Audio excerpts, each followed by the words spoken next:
Kayo po ba mga bossing ko, isa sa mga nag-aantabay kada sumasapit mga bossing ko ang full moon. Ako pa mga bossing ko may i-share sa inyo na mainam na subukan nyo po itong gawin. Ito ay gagawin nyo sa March 25 bukas mga bossing ko ng alas 7 ng gabi. Basta ikay naniniwala, lumarga kayo, pero kung hindi ka naniniwala, huwag gagawin mga bossing ko dahil baka ikaw maiyamot lamang, baka masayang lang ang effort dahil maaaring hindi matutupad ang inyo po mga hihilingin mga bossing. Ngayon po mga bossing, ano po ang dapat ninyong gawin mga bossing? Kailangan lamang po natin mga bossing ko ng tubig. Ang tubig mga bossing ko ay isa sa mga pamamaraan na humihigop ng mga negatibong enerhiya sa ating kapaligiran. Ngayon po, alas 7 ng gabi, kumuha ka ng isang garapon na tubig. Pagkatapos mga bossing ko, kailangan malinis ang inyo pong tubig mga bossing. Pagkatapos mga bossing ko, kailangan nyo ng asin. Maglalagay ka lamang po mga bossing ko ng kapranggot na asin mga bossing ko sa inyong tubig. Ganyan lamang mga bossing. At pagkatapos kapag nakapaglagay ka na, magwi-wish po kayo dito. Sabihin nyo sa pamamagitan ng pampaswerteng ito ay siksik, liglig at umaapaw napakaraming blessing ang darating sa akin. Kailanman na hindi na ako mamumblema tungkol sa usapin ng pera.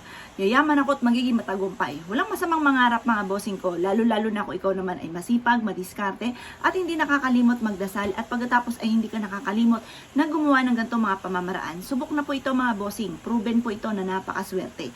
Once na ikaw pa mga bossing ko ay gumawa ng ganito, lalo nyong sisipagan at lalo ka maging positibo sa buhay. At pagkatapos mga bossing ko, ibilad nyo po ito sa sinag po ng buwan mga bossing ko. Gawin nyo po ito ng mga bandang alas 7.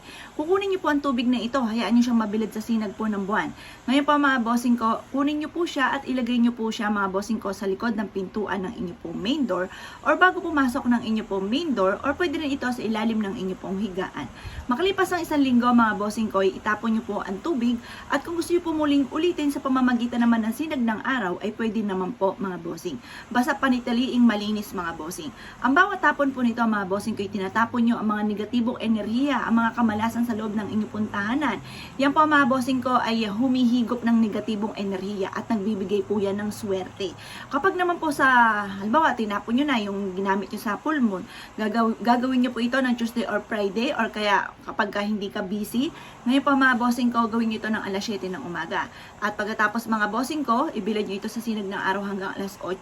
Ganun po ang gagawin po ninyo. Kung gusto nyo sa likod ng pintuan ng inyo pong main door or kaya sa ilalim ng inyo pong higaan. Ito pa mga bossing ko, isa sa mga subok na napakaswerte. Kaya kung kayo naniniwala, subukan nyo na po ito at mag-wish ka na mula sa inyo pong puso. Wala pong masama na sumubok po nito, lalo-lalo na kung ikabubuti naman po ninyo. Kapag nakarinig kayo na gawin mo ito at ikaw ay mamalasin, syempre wag na wag mong gagawin po yan. Pero kung ito po ay narinig po ninyo, gawin nyo ito at ikaw ay suswertihin. Ako mga bossing ko, ako po isa rin sa mga panatiko sa mga pampaswerte.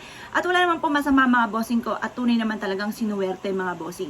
Ngayon pa mga bossing, kung isa ka sa mga naniniwala at naisip po itong gawin, huwag ka na magpatumpik-tumpik pa mga bossing ko.